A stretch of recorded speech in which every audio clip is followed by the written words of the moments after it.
E a biografia não tem como se não lê-la, e em torno daquilo que vamos lendo, podemos fazer os comentários possíveis dessa personalidade sublime, maravilhosa, que passou por esse mundo, de quem nós todos nos beneficiamos imensamente. Francisco Cândido Xavier, mais conhecidos por todos nós como Chico Xavier. Filho de operário e uma doméstica, sua mãe, do interior de Minas, nascido em 2 de abril de 1910 em Pedro Leopoldo. Vamos já imaginando o cenário desse relato. Embora depois que Daniel Filho produziu o filme Chico Xavier, nós vamos aqui apenas rememorar alguns trechos daquele filme maravilhoso que foi feito em torno dessa personalidade amada. Mas lembrem-se da cidadezinha humilde, lá do interior de Minas, né?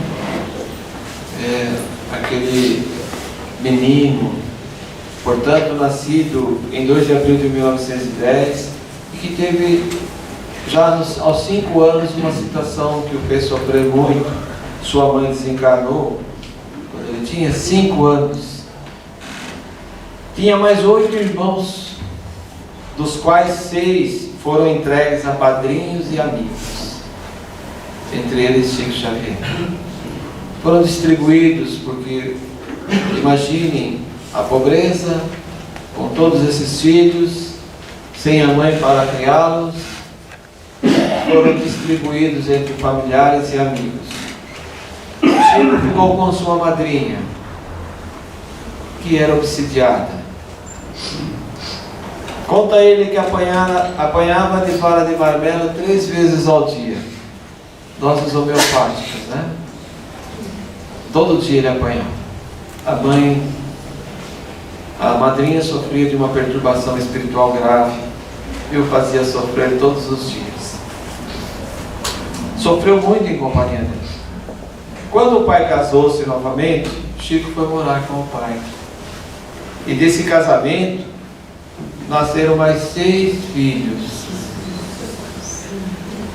Cidália, sua segunda mãe, o tratou sempre com muito carinho. Quem assistiu o filme se lembra como ela se condoeu de ver o Chico marcado pelas agressividades da madrinha, que deixou marcas no Chico. Ela o espetava com um garfo de raiva pelos processos obsessivos. A Cidália não. A Cidália o amou muito. Mas também foi por pouco tempo que ela desencarnou também, deixando o Chico órfão novamente. Sua escolaridade vai até o curso primário. Vão montando esse cenário. Um menino pobre, do interior de Minas, numa cidadezinha, com um curso primarial apenas. Para os que não conhecem, os jovens, é do tempo que nós estudávamos 4 anos. Se passássemos nesse 4º ano, tínhamos completado o básico, né? Então o Chico fez isso, estudou apenas o curso primário. Aos 8 anos, olha só, minha gente, como ele não tinha sofrido muito ainda, era um menino assim, privilegiado, aos 8 anos ele foi trabalhar na fábrica de tecidos, das 15 horas às 2 horas da manhã. Quem estudou um pouco sobre a história do desenvolvimento industrial não se surpreende que no começo da expansão industrial no mundo, crianças com essa idade trabalhavam como adultos. O mundo melhorou, mas o nosso Chico passou por essa experiência. Já aos 8 anos tiveram que trabalhar na fábrica de tecidos.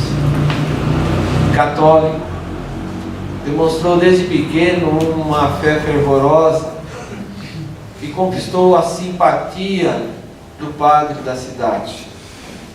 Até o ano de em 1927, o padre Sebastião era o seu orientador religioso.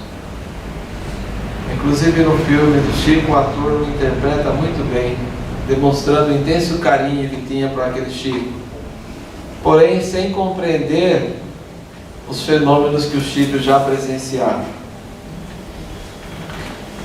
O Chico, desde criança, conversava com a sua mãe desencarnada, e para as pessoas que o conheciam, ele era um perturbado, era alguém que sofria de problemas mentais.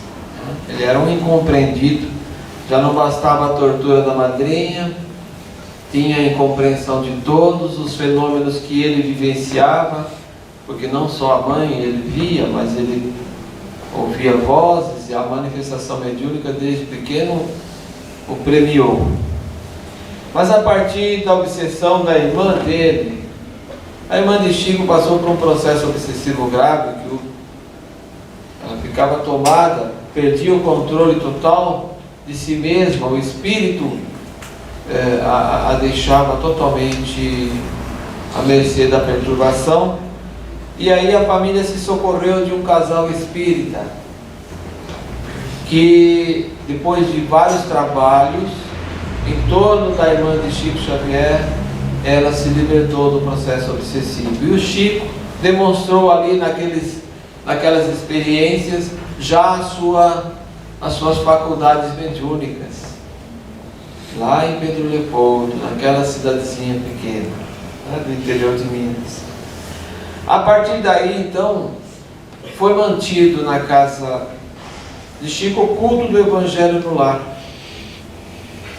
E aí o Chico começou a tomar contato com a realidade do mundo espiritual, as manifestações dos Espíritos. Mantido esse culto do Evangelho no lar, até que naquele ano de 1927, o Chico respeitosamente despediu-se do bondoso padre, que lhes desejou amparo e proteção no novo caminho. Ele estava com 17 anos, um menino ainda. Nesse ano, em 1927, funda em Pedro Leopoldo, junto com outras pessoas, o Centro Espírita Luiz Gonzaga. Então vejamos, a trajetória de Chico até então foi de sofrimento e muito trabalho, até a presença do Espiritismo em sua vida. Os fenômenos por ele eram incompreendidos, e a sociedade local o tinha como um perturbado.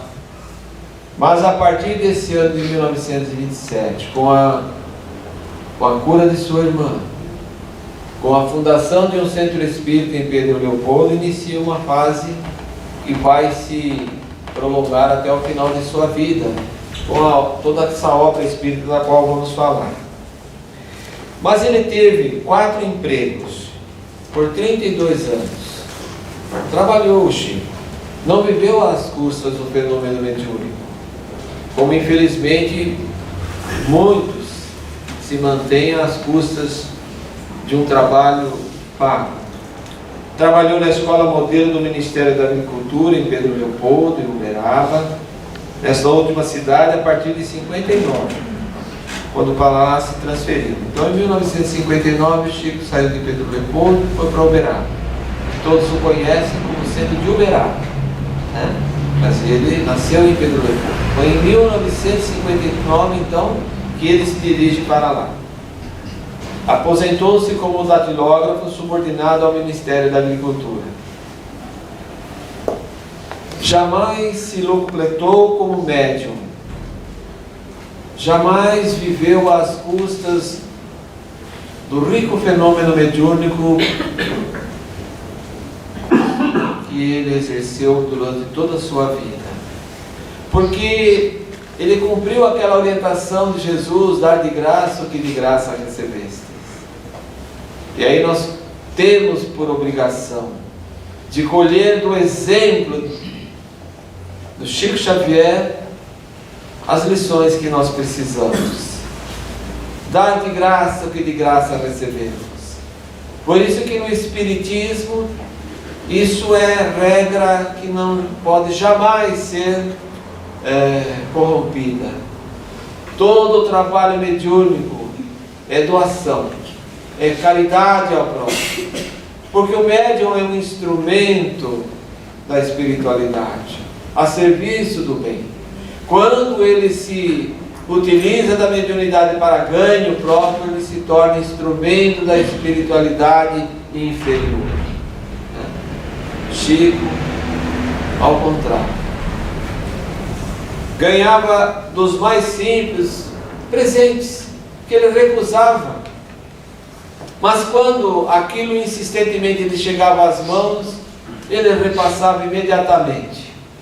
No filme, inclusive, tem uma passagem de alguém que queria dar um presente, era um relógio, se eu não me engano, e ele recebeu com insistência e logo depois presenteou uma mulher que precisava do relógio para controlar os horários do remédio. Era um total desprendimento.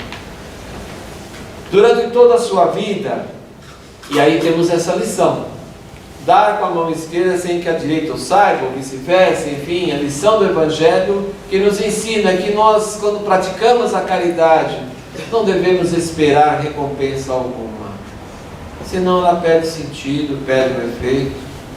Se nós recebemos a paga pelo que fazemos no campo do amor, já estamos pagos. Não vamos esperar recompensa espiritual por aquilo que fizermos. Porque o amor genuíno, o amor verdadeiro é desprendido.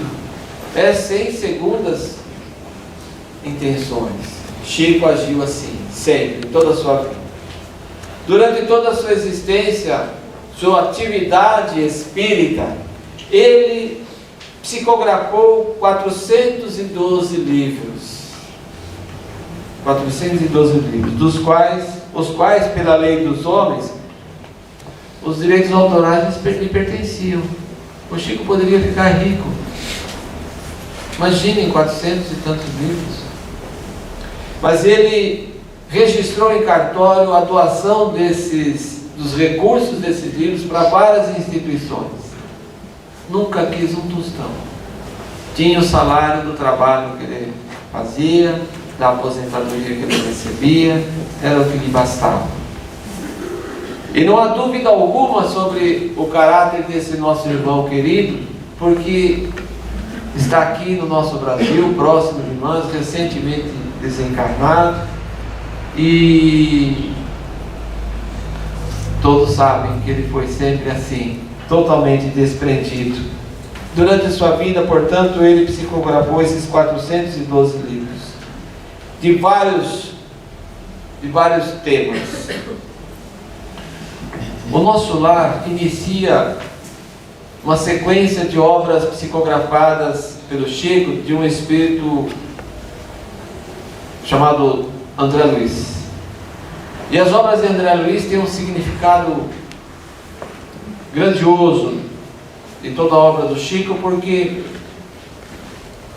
os livros de André Luiz revelaram o mundo espiritual para nós de maneira mais detalhada, revelaram as leis que disciplinam a comunicação deste mundo com o mundo espiritual e toda a complexidade dessa relação e todas as consequências dessa relação. Então, alguns companheiros designam que trata-se de obras reveladoras, revelaram esse mundo espiritual. Embora Allan Kardec o tenha feito através de toda a sua codificação maravilhosa, em especial o céu e o inferno,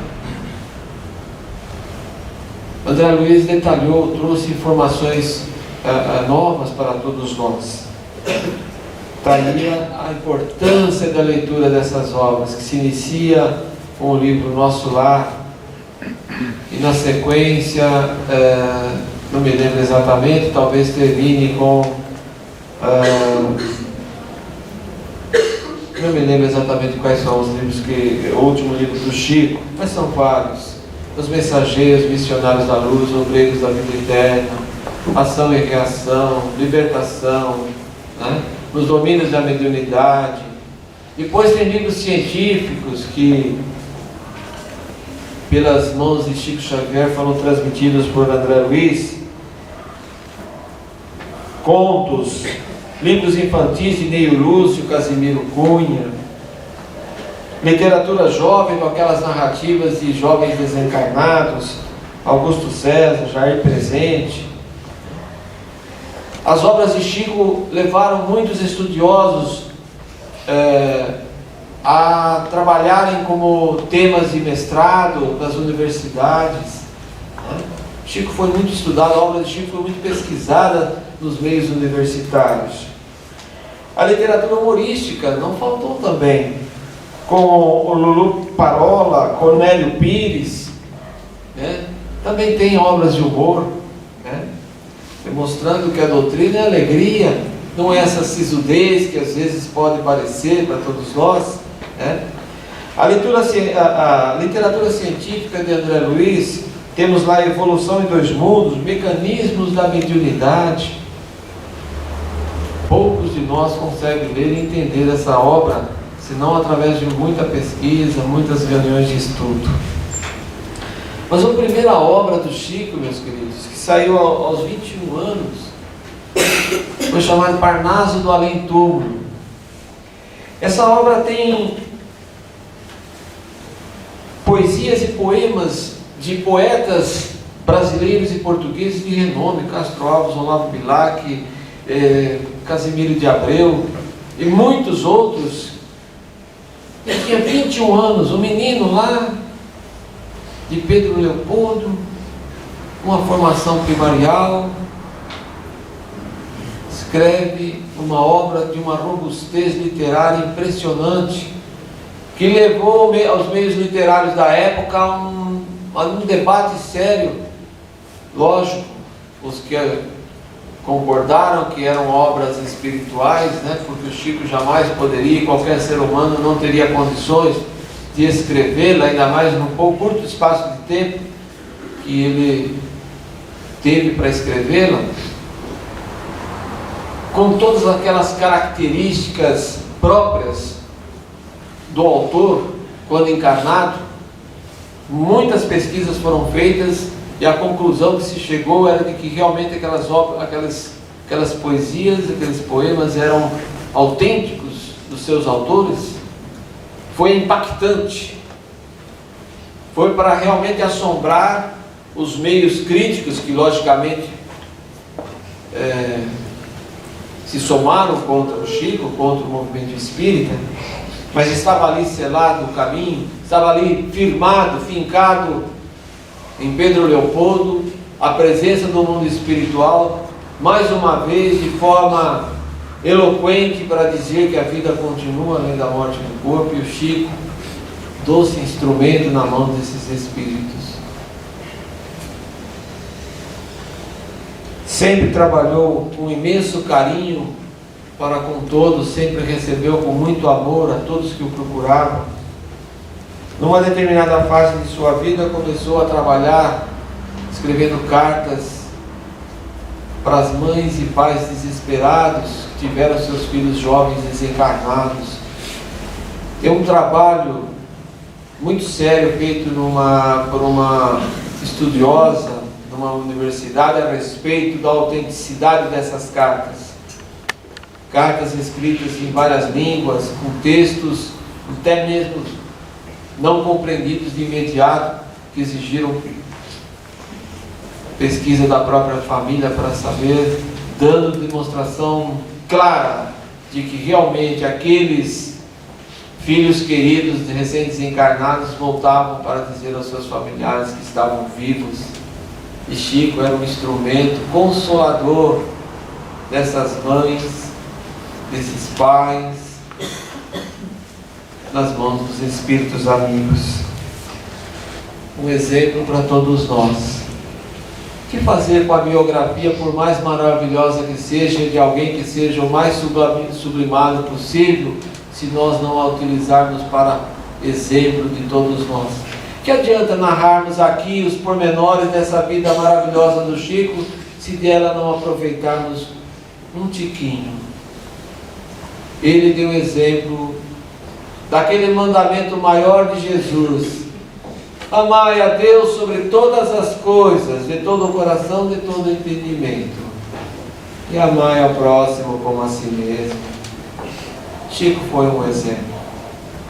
Chico foi amor em pessoa. Diríamos que Chico foi o evangelho vivo que esteve presente na nossa terra brasileira, pela qual os Espíritos transmitiram imensa obra. Que retribuição podemos dar a esse Espírito querido, senão de aproveitarmos a sua obra literária, essas obras que ele psicografou com tanto sacrifício. Em 1959, Religião dos Espíritos, 1960, Livro dos Médiuns, Seara dos Médiuns, perdão. Em 61, Justiça Divina, noites adentro, psicografando, trabalhando no campo da desobsessão. Em 1952, psicografou 2 livros em 2 dias. Opinião Espírita, com 204 páginas. Quanto sacrifício! E Sexo e Destino, que obra robusta de André Luiz, 2 dias. Em 31 de março de 69, comemorativa do falecimento de Kardec, Chico psicografou 2 livros: Passos da Vida, 156 páginas, Estante da Vida, 184. É apontado como um fenômeno de aceitação. Nos 10 melhores livros do século, a pesquisa realizada por órgãos da imprensa espírita, 7 são de psicografia do Chico. Recebeu homenagens por todo o Brasil. Era querido por outros religiosos de outras religiões, por fim. Foi considerado o maior brasileiro da história por promoção da revista Época de 2006. Acrescentar palavras a essa figura, nós não temos condições de acrescentar nada, na verdade.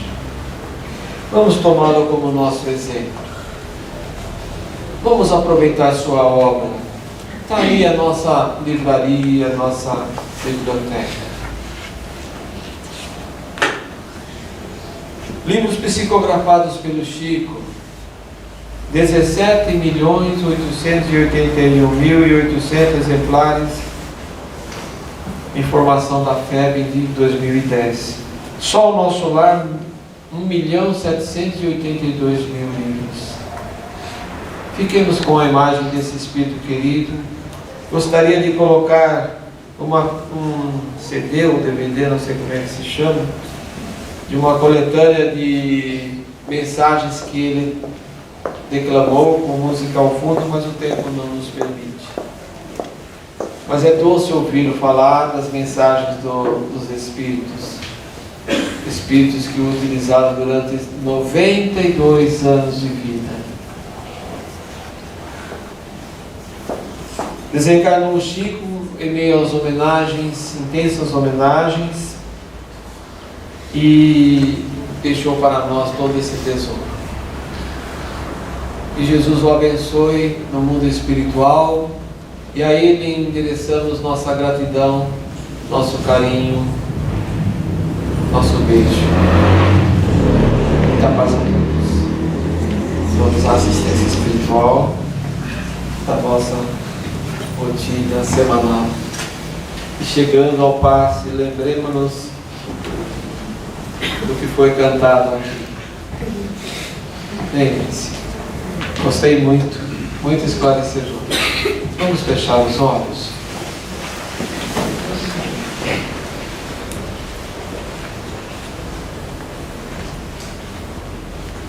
Vamos agradecer aos Espíritos Consoladores que estiveram e estão conosco, nos amparando. Somos inspirados em falar e ouvir.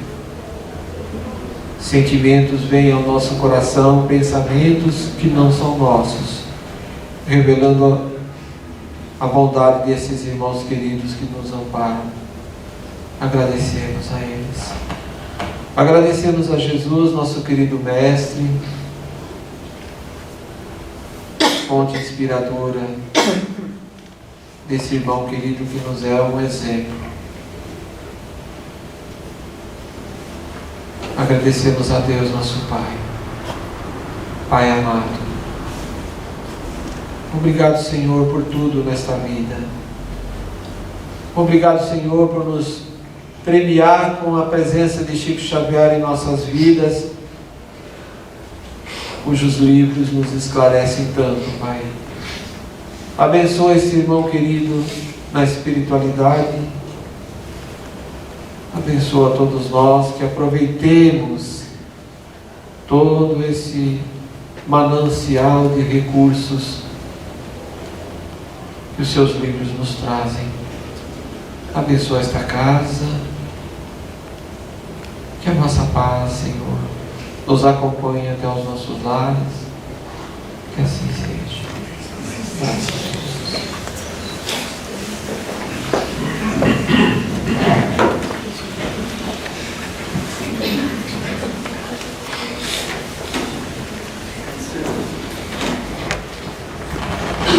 Sugestão da nossa querida irmã é deixar ao fundo o DVD, o CD, melhor dizer.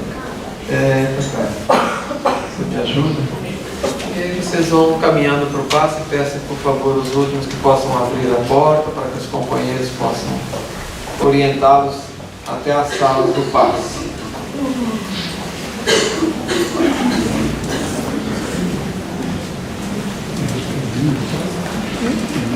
O pessoal já vem aqui para fazer a condução dos colegas. Vamos aguardar.